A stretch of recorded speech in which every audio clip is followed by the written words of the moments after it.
Good morning dear students. आज हम graph के बारे में बात करेंगे, क्योंकि बहुत सारे स्टूडेंट्स के सामने प्रॉब्लम होती है कि ग्राफ कैसे बनाएं।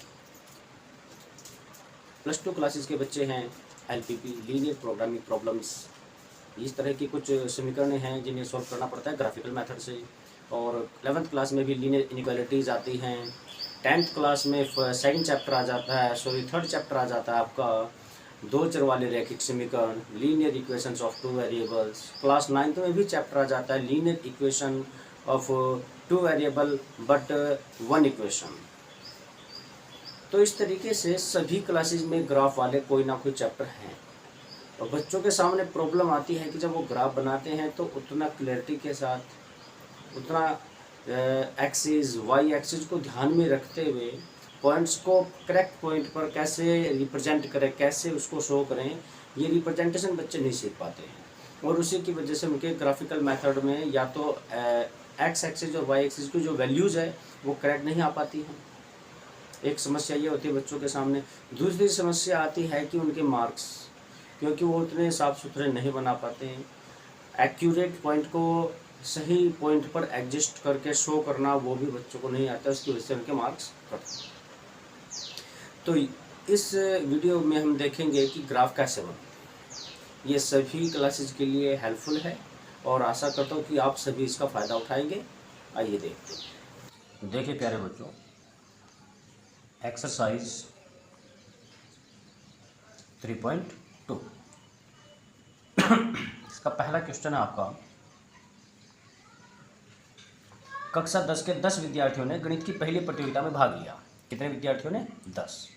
और यदि लड़कियों की संख्या लड़कों की संख्या से 4 अधिक हो, यानी कि लड़कियां कितनी ज़्यादा हैं? 4 ज़्यादा। किनसे? लड़कों से। लड़कियां ज़्यादा, लड़के कम। ओके, तो प्रतियोगिता में भाग लेने वाले लड़के और लड़कियों की संख्या ज्ञात करें। हमें फाइंड करना है कि नंबर ऑफ गर्ल्स और नंबर ऑफ बॉयज़ कितने जिन्होंने पार्टिसिपेट किया था कॉम्पिटिशन में। तो हम लेट कर लेंगे, माना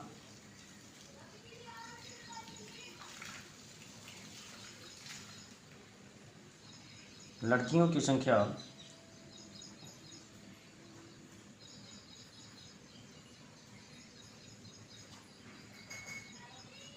x है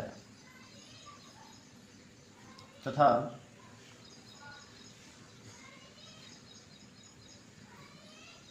लड़कों की संख्या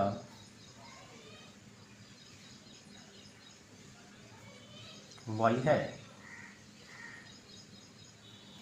अब अगर हम अकॉर्डिंग टू क्वेश्चन चलते हैं, पहली लाइन हमारी क्या थी?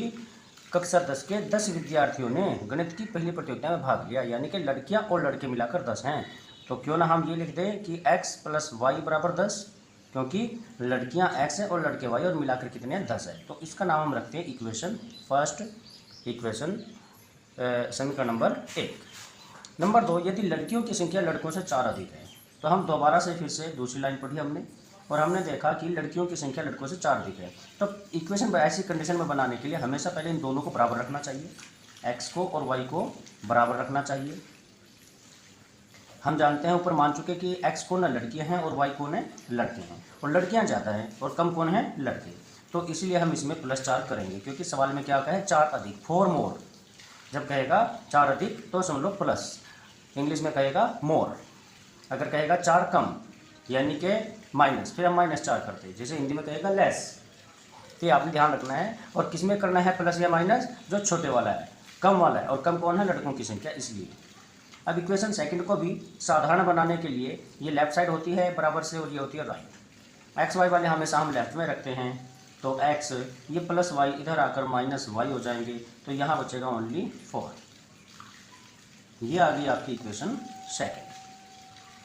अब हमारा काम इन दोनों इक्वेशन की टेबल बनाना, दोनों समीकरण की सारणी बनाएंगे, टेबल बनाएंगे, और जब टेबल बनेगी तभी ग्राफ बन पाएगा। तो समीकरण 1 से, समीकरण 1 से जब टेबल बनाते हैं तो पहले हम 6 बॉक्सेज वाली एक टेबल बना लेते हैं। स्केल के साथ अच्छा काम किया करें। ये x और ये y।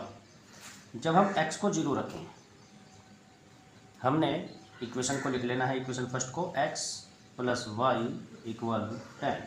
जब हमने x के प्लेस पर क्या लगाया 0, तो प्लस y इक्वल टू 10, आप जानते हो प्लस माइनस में से 0 हट जाता है तो y इक्वल टू 10। इस तरह से y की वैल्यू आ गई 10। और अगर हम y को 0 पुट करें तो x प्लस वाई के प्लेस पर 0 इक्वल 10, तो 0 हटेगा, ये प्लस साइन हटेगा तो x इक्वल टू 10। इस तरह से जब y 0 तो x आ गया 10। अब इधर चलते हैं समीकरण 2 से। फ्रॉम इक्वेशन फर्स्ट, इसके लिए भी हम क्या करेंगे, फिर से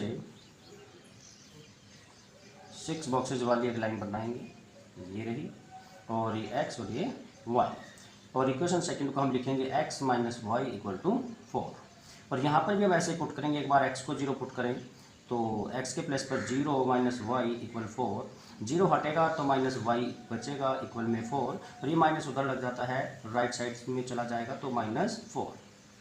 ऐसे ही एक बार y को 0 हम पुट करें तो x माइनस वाई के प्लेस पर 0 इक्वल 4, और फिर से वही बात है कि प्लस या माइनस में 0 हो तो हटेगी, 0 हटेगी तो उसके आगे का साइन माइनस भी जाएगा, इक्वल में ओनली 4 बचेगा।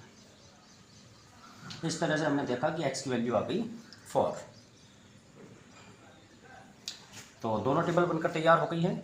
अब हम ग्राफ बनाना स्टार्ट करते हैं, देखिए कैसे। ये ग्राफ पेपर है, स्केल, पेंसिल, शार्पनर, इरेजर, इनकी ज़रूरत पड़ेगी तो यूज करेंगे, इसलिए साइड में रखते हैं। ठीक है, सबसे पहले ये एक ग्राफ है हमारे पास, आप देख सकते हैं इसमें बड़ी लाइन है, उससे छोटी बारीक लाइन है, एक बीच में लाइन है और फिर से एक बड़ी लाइन है। ठीक है, दो जो मोटी डार्क लाइन है उनके बीच में 1 2 3 4 5 6 7 8 9, कितनी छोटी लाइन है 9। दो बड़ी लाइन्स के बीच में, कौन सी, इन दो बड़ी लाइन्स के बीच में, कोई भी दो मोटी लाइन के बीच में आप गिनेंगे तो 9 लाइन होगी। ठीक है, जब भी हम ग्राफ बनाते हैं तो जो मोटी लाइन है, एक खड़ी लाइन और एक बड़ी लाइन, दो लाइन को हम एक्सिस बना लेते हैं, जैसे हम बना रहे हैं इस लाइन को।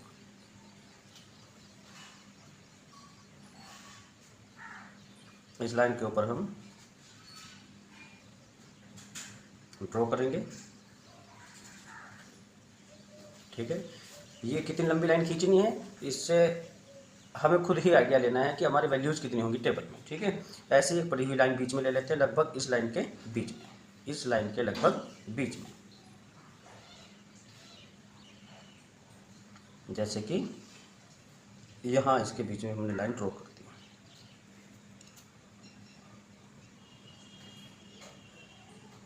ओके, ये आपकी x एक्सिस है, तो यहाँ पर x लिखेंगे और इधर x डैश लिखते हैं लेफ्ट की साइड में, ऊपर की तरफ y लिखा जाता है और नीचे की तरफ y डैश लिखा जाता है। ये आपका हो जाता है ओरिजिन। अब हम क्या करते हैं, अपने टेबल्स को अगर हम देखें, इन टेबल्स में 10 सबसे बड़ी वैल्यू है और -4 सबसे छोटी है, तो माइनस की तरफ 4 तक और प्लस की तरफ 10 तक की वैल्यू हम लेंगे। अब 4 और 10 दोनों ही 2 के टेबल पर आते हैं, तो हम सीधा देखते हैं कि ये जो मोटी डार्क लाइन है, यहाँ से इधर की तरफ प्लस होते हैं, इधर माइनस, ऊपर प्लस होते हैं, नीचे माइनस होते हैं। तो यहाँ से हम मोटी लाइन देखते हैं, एक मोटी लाइन ये है, यहाँ पर एक पॉइंट आ गया, एक पॉइंट इससे अगली मोटी लाइन पर आ गया। ये जो डार्क वाली और मोटी लाइन है, इन्हीं पर ही हमने पॉइंट्स को दर्शाना है, और यहाँ पर हमने इस तरह छोटे छोटे से पॉइंट बनाने हैं, बिल्कुल छोटे, और इनका वैल्यू लिखनी है। ये 0 होता है यहाँ पर, ये होगा आपका 2 4 6 8 10 12 14, हमें 10 तक चाहिए सिर्फ, आगे 14 तक लिखती है, कोई प्रॉब्लम नहीं है, कम नहीं होनी चाहिए, भले ही ज़्यादा हो जाए। ऐसे ही हम ऊपर की तरफ प्लस में, ये मोटी लाइन पर ही, ये डार्क है मोटी लाइन, फिर से ऐसे हमने पॉइंट बनाए, इनकी वैल्यू पुट की 2 4 6 8 10 12, और ज़्यादा वैल्यू रखनी चाहो तो ठीक है, वैसे हमें 10 तक की ज़रूरत है। ऐसे ही माइनस में हम 4 तक रखेंगे, मोटी लाइन्स के ऊपर ही, फिर से यहाँ से स्टार्ट होते हैं, इस तरफ को चलते हैं, ऐसे लिखते हैं, इस तरफ से कभी नहीं आना, गलत। -2 -4 -6 -8, नीचे की तरफ भी मोटी लाइन पर ही। ये ग्राफ बनाते हुए ध्यान रखना सभी ने।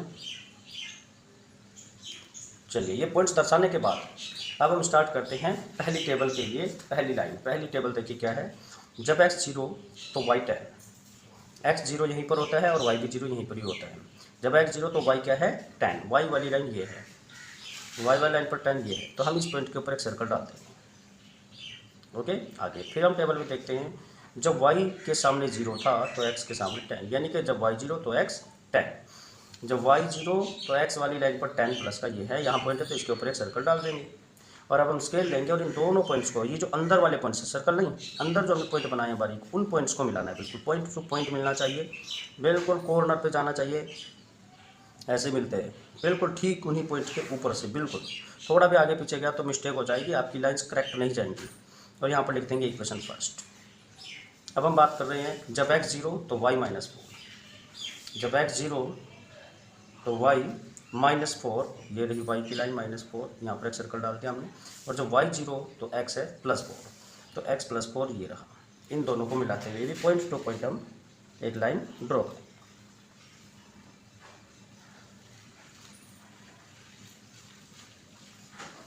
Equation second. अब हम बात करते हैं सॉल्यूशन की कि एक्स वाई के मान क्या है। अगर आप लोग ध्यान से देखो, ये जो दोनों लाइन्स है ये यहाँ पर मिल रही हैं, ठीक है, और ये लाइन अगर हम बिल्कुल सीधा लाइन ड्रॉ करते हैं तो ये 6 और 8 के बिल्कुल बीच में जा रही थी, कि इधर भी बीच में छोटी लाइन जा रही है, इधर भी 4 बिल्कुल बीच में, तो 6 और 8 के बीच में कौन आ गया? 7। ऐसे हम इसको देखते हैं, इधर से लाइन ड्रॉ करते हैं बिल्कुल सीधी लाइन,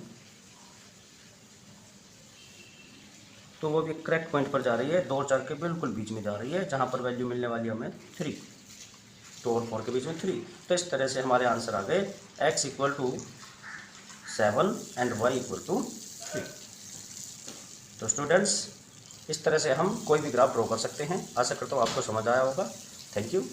लाइक, सब्सक्राइब और शेयर जरूर करें सभी को, ताकि सब बच्चों को ये चीज़ें सीखने को मिले। Thank you.